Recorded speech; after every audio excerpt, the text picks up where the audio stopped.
I'm Robin Bennett. I'm one of the co-founders of the Doggaroos, and Susan Briggs. We wore matching shirts today. Totally unplanned. Susan Briggs is the other co-founder of the Doggaroos, and our company helps pet care businesses launch, grow, and profit. So we help pet care businesses work on growing their business and hopefully making money at their business. And we also have a lot of services that help staff training, help business owners train their staff for running their business as well. So we're glad you're here. Feel free to share this video. If you're on Facebook, you can share it with anybody that you might think would help. It would help, or in any groups that you're in that might find it useful. And if you're on YouTube, then it would be great if you just subscribe and you'll get all the updates whenever we do our videos. We end up putting them on Facebook and then ultimately on our blog as well, which is also a great way to reuse all your content if you're looking for ideas of how to use your marketing material. Anyway, so we're going to talk about staff and self-care. So making sure that we're 1 month into summer, give or take, getting ready to hit the 4th of July holidays for those that are doing lodging. That hopefully is a busy time for you.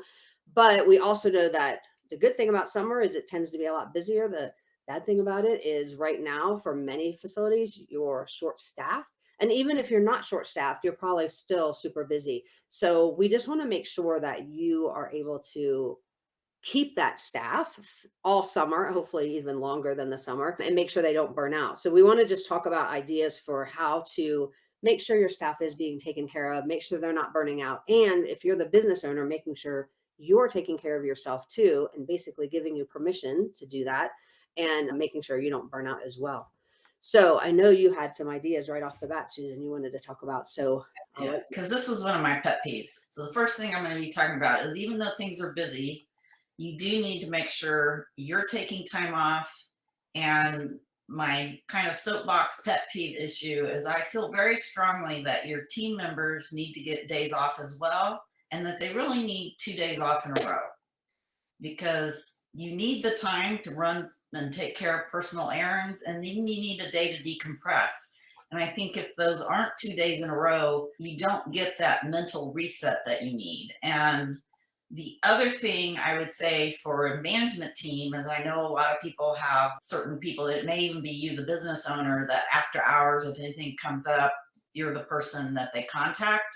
That means you're never getting a mental break, even on your days off or evenings or hours. So I suggest you come up with a team and rotate who's on call. And I did that with my ownership team and leadership team. And we just rotated week by week and had a calendar of who was on call. That meant that week, if anything happened after hours or on the weekend, that was the person you would call to get assistance, because that burnout comes from never being able to disconnect and recharge your battery. So that's my pet peeve issue about self-care. yeah, and I was going to say that 2 days off, and I put some notes in the comments as well, but that 2 day off idea is good for staff and for yourself. And I know it's so true. I know Susan and I both work from home. So when we first started working from home, which was a while ago, I did used to think, I got a day off today, so that's good. But by the time you like catch up on the stuff you have to do around the house that's sitting around that you didn't work on, and then the errands you have to run, then you're right back to work again. It really does affect you. And then you're like, I actually didn't get any downtime, which is the whole idea. You want to have time off, doesn't just mean time off. It means you're actually getting some downtime. So you have to, if you have a lot of other errands, this was especially true when I had kids, because my downtime was then spent making sure my kids' homework was being done and all that. So I still needed time just for me. And Susan and I are both introverts, which I know everyone always says we're not, but we actually are. So we both know we are totally outgoing when you see us at conferences and stuff. If we're not in our rooms, we're very outgoing. When you're in a trade show, we're very outgoing. But we also know that what's true for both of us is we both need to get off the trade show floor and go into the room, into our hotel room, and just not do anything. And if we're in the same room together, we'll literally just sit on the bed and not talk to each other, which is fine, because we know we need that downtime. We need time to ourselves. So really understanding that. And I put in the comments, self-care is not selfish.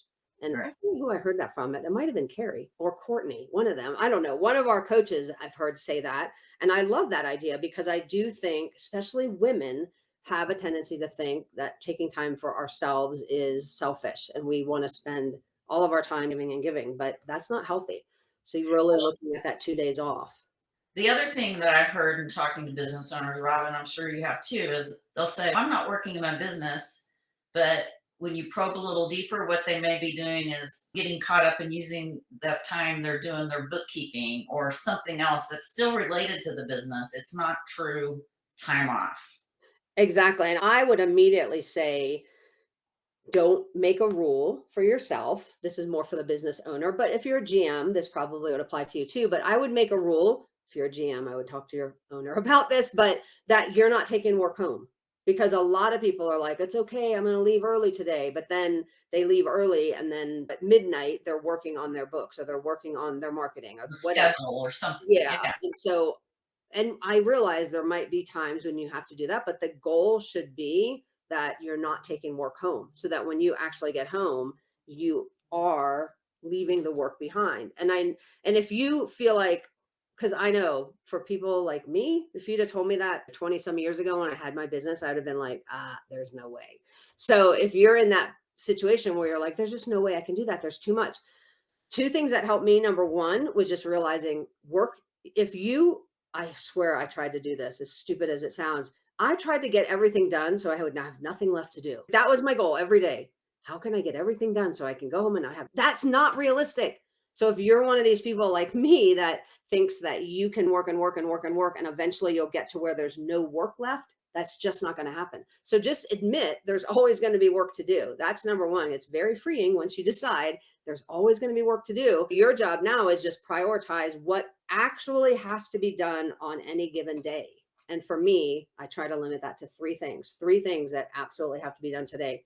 And right before this call, I actually did like three things that weren't on my list today. I just told Susan, I was like, after this call, I'm not doing my brain dead. I've done too much thinking today because I worked on a whole bunch of stuff that I wasn't planning on working on. And that just, it just kills my little brain. My brain cells are all crazy now. So you have to decide this is what actually has to be done. If it's the next week's schedule's not done yet, yeah, you probably have to do that. But maybe you can wait another day before you do some of the other things on your list. So really deciding that you're going to leave work at work and go home and actually spend time at home doing family stuff or personal stuff or having that downtime, which I think is really important. And then, like I said, I loved the idea of looking at that from your staff's perspective too, and making sure they are getting back-to-back days off as often as possible, especially for those of you who are a 24/7 business. So you have 7 days a week care that you're providing.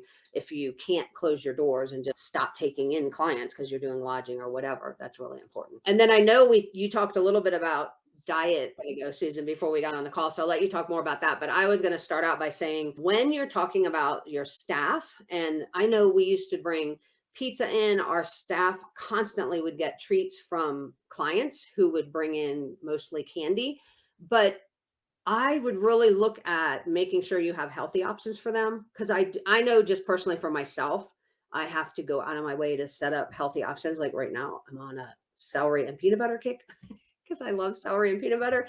But if I don't have it readily available, meaning if the celery stalks are in the refrigerator and I have to wash them and cut the stalks and all that, I just won't do it. Like the minute I get hungry, I'm like, where's the Girl Scout cookies? That's where my brain goes. So I actually will prepare usually on the weekends, I'll prepare healthy snacks because I feel a lot better if I'm not snacking all the time on chocolate.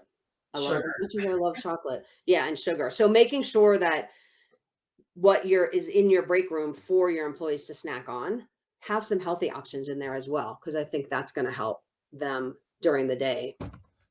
Yeah, definitely. And making sure you too, if you're working longer hours, that you're having at least one healthy meal a day. When you're operating in a high pressure stress situation, that is when we often treat ourselves and we'll have some sugar. But if you can just focus on every day, I'm going to have one healthy meal, whether it's your breakfast, your lunch, or your dinner, that one meal is going to be totally healthy. And I love the idea of preparing in advance some healthy snacks to go along with the sugar option that we probably need to get through the stressful time. And then just encouraging your staff to do the same thing. And I think we have a lot of lunch and learns out there. There's some on self-care that's in our library, but just having the discussion and helping them think about that too, which is another reason they need 2 days off in a row, is so that they can shop and also prepare their own healthy snacks and meals for the week. And I would ask them, I find that I don't know what happened with my generation, but I feel like all the people that I know that are my age, we are unhealthy eaters. I tend to eat way more chocolate. When my kids come out, my kids are in their 20s now, but when they come out to visit, I'll be like, "Hey, you want some cookies?" And they're like, "No, do you have grapes?" Apparently, I did something right when I was raising them, but it's weird because I know a lot of younger folks that would really prefer healthier snacks. So maybe they have a better understanding of what they should be eating, but I would make sure you talk to your team about what things do they like, because they might be things. Honestly, I had some folks come out. Susan was out, and another friend of ours, Anna, was out to my house a couple weeks ago, and Anna made those. What were they? Acai bowls. Acai bowls. I had never had an acai bowl in my life, and I was like, I don't know. You make it, and I'll see if I like it. But it was awesome. It was really healthy, really easy to make. But I'd never heard of it because nobody's ever prepared those for me before. So really asking your team, like, what things do they like? And you might be surprised at some things that you could easily stock in your kitchen or whatever. Or if it's something maybe more expensive, maybe you just offer it as a treat occasionally to help just encourage the staff and motivate and inspire them, but also giving them something that's healthy. Because Yeah, apparently people just don't want to eat peanut butter Reese's cups all the time, which I do. we'd often bring in donuts or pastries for breakfast, but maybe one day bringing in like some protein egg McMuffins or something like that with some fruit to have a healthy breakfast so that your energy lasts longer. Bill and I have been getting up to go play golf really early on the weekends because it's so bloody hot here right now. And the first time we did it, I lost energy like in the middle of the round, even though we take protein snack bars. And so this week I said, I think we're going to need to make egg McMuffins to have before we start. And that made such a huge difference. I didn't have Yeah. that drop in energy. And I had to prepare some of it on the day before, the eggs and the bacon and stuff, because we're getting up early. It is not fun, but When when I get my sleep. I remember when I visited Houston years ago, this is right after I got married, and my husband's family at the time was in Houston. And my husband was like, "Okay, we're going to go visit Houston." And it was like July. I got off the plane and I was like, we will never live here. But anyway, I distinctly remember one day his mom comes up to me because I get up early generally. So I was up like 6, and she's like, "We can go for a walk. It's 7. It's really not very hot out." It Yeah, was like 90 degrees at 7 in the morning. That was yeah. the last time I walked in the morning in Houston. But anyway, It does put a new perspective on things. oh my gosh, it's crazy.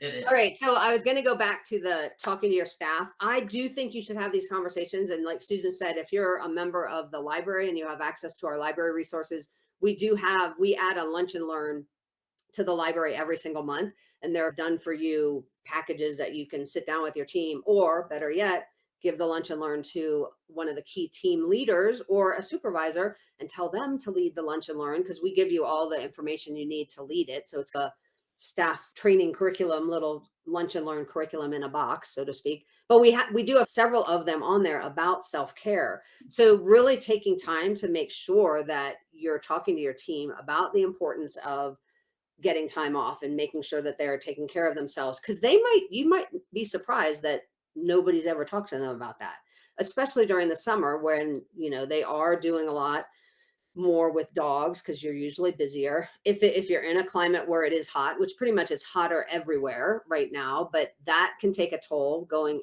if they're outside with the dogs a lot. So making sure that they know that it matters to you how they're taking care of themselves, and that you're offering some opportunities for them to make sure that they're taking care of themselves. And that goes to even for making sure they have water, or letting them, maybe you give them or buy for all your team members logo water bottles or something, so that they can all have some kind of water around, because they should be drinking all day long, especially if they're working with the dogs outside in the heat. And then we did talk a little bit about some of the things that Susan and I tend to do for self-care. We're really big on massages. So we do try to get massages frequently.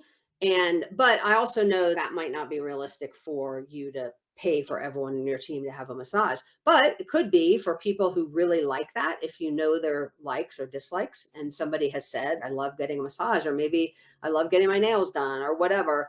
That could be something that you reward your team with periodically, just as a way of supporting them. But I also have known some facilities that have hired people to come in with massage chairs, which is a little bit more affordable. So it's not a full massage, but it's like a 10 or 15-minute refresh.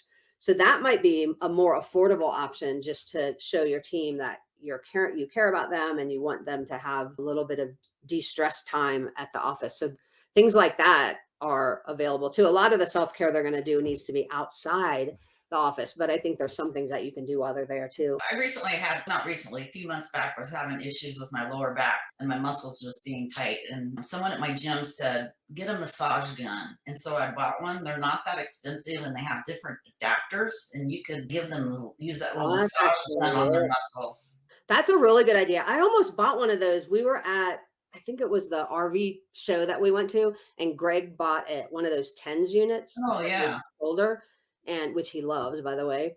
Those things, like, I can't use them. They drive me crazy. I don't know. I don't know. They like make me all twitchy. But Greg loves his. But at the same booth, that guy was, when Greg was buying, that guy was using one of those handheld things on me, and I came this close to buying one. Now I wish I'd have bought it, because we They're awesome. could Yeah, I have. got mine on Amazon, they are awesome as far as just being able to get that immediate relief and loosen up the muscles. So you could have your massage gun. They come visit you. Be a reason people would come into your office. They Exactly. wouldn't be scared. Exactly. Oh my gosh. Yeah, I think all of those, I love that idea. I think I might have to go buy one of those things now. I think you can justify it. Exactly. I think all of those are great ideas to work with your staff on, just making sure that they are taking care of themselves. I think the biggest thing though is really looking at your mindset on how you view self-care is probably one of the biggest starting points, because I know we talked about this before. I tend to be very goal oriented and very much, let's get this stuff done, and don't take as much time. I do now because I've learned to do it, but years ago this wasn't the case, where I looked at self-care was like, whatever, I'm fine, like it's no big deal, I don't need it. But that's how people have panic attacks and breakdowns, to be honest, is by ignoring it until it comes to fruition. And honestly, I think now, coming out of 2 years essentially of COVID and into what was not just not COVID anymore, it's not COVID with a totally different twist on staffing and hiring, and the culture and the climate around your business is totally different. So we've essentially had 3 years of continued stress Yeah. on ourselves and our businesses. This is true for the pet industry. I think it's true for the restaurant hospitality industry. But I think you have to admit that, and then not just go, well, oh, it's fine, because I can guarantee you we've all been living under a different level of stress since COVID started than we did ever before COVID started.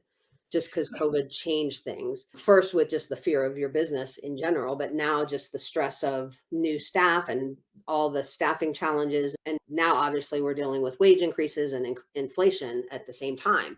So even if you can't put your finger on, I don't know why I would need self-care. That's the reason you need self-care. You You know, have to admit that too.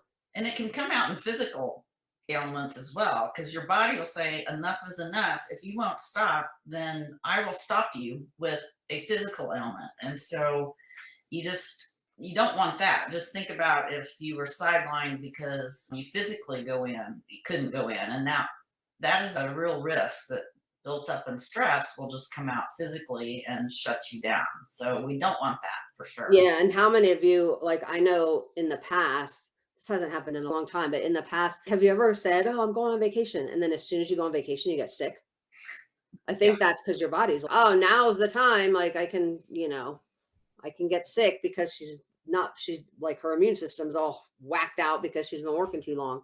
So I definitely think the self-care issue is a mindset issue too. Yeah, which is another thing we wanted to talk about is sleep and knowing how much sleep you need and getting enough sleep, which is why I don't like to get up early on the weekends, is because that's when I want to sleep in. But I'm an 8 hour a night girl, and I just do better and function better if I get 8 hours of sleep. And if I don't, then I'm grumpy. And that's what I tell Bill. You give me time to get up or I'll be grumpy. Have my coffee and kind of set. You just can't push me out the door to the golf course. I have to have my prep time.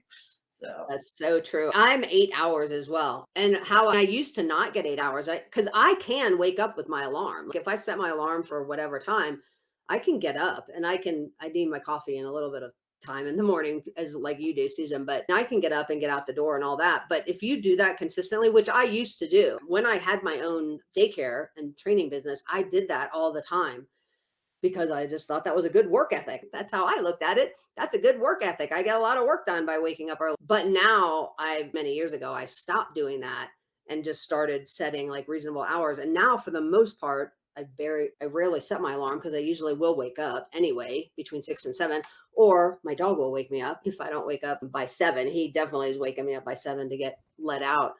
But I normally go to sleep a lot sooner, a lot earlier than I used to. I don't stay up that late. So I get a solid 8 hours and I work really well on that. yeah. So I definitely think even if you are one of these people that are like, oh yeah, I can work on 4 or 5 hours of sleep, I would question that. You might be able to do that for a while. Is that the healthiest way? And are you the most productive that way?